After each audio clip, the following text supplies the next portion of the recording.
It didn't end with a fight. There was no dramatic goodbye, no final conversation that gave me closure. It just ended with silence. One day her texts just stopped. And that's how I learned that sometimes people don't leave you all at once. They just fade away, one unread message at a time.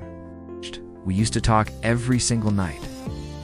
And I don't just mean simple messages. We'd send paragraphs, long voice notes, sharing everything. She would tell me about her day, and I'd tell her about mine. It felt so real. It honestly felt like love. But then, slowly, the replies started getting shorter. Yeah, cool, okay. And eventually, nothing at all. I kept checking my phone like an addict waiting for a fix. Every single notification made my heart race, and every moment of silence felt like a personal rejection. I tried to convince myself that she was just busy, that it was just a phase we were going through. But deep down, I knew the truth. She wasn't just busy, she was gone. There was no goodbye, no explanation, just a wall of silence where love used to live. And that silence was louder and more painful than any argument could have ever been. At first, I blamed myself entirely. I'd scrolled through our old conversations for hours, trying to pinpoint the exact message where I went wrong, the one that made her stop loving me. Was I too clingy? Was I too distant? Was I just too much? But after a while, it hit me it wasn't my fault. Sometimes, people stop showing up not because of something you did, but because they've already decided that you don't fit into their next chapter. And that's a truth that no final text message could ever properly explain. I realized I was desperate for closure, as if her silence somehow owed me an explanation.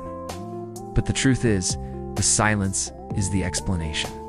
It's their way of saying, I don't want to be a part of this anymore. And once I started to accept that, I finally began to heal. It took time, of course. I stopped checking my phone first thing in the morning. I started talking to my friends again, reconnecting with the people who were actually there for me.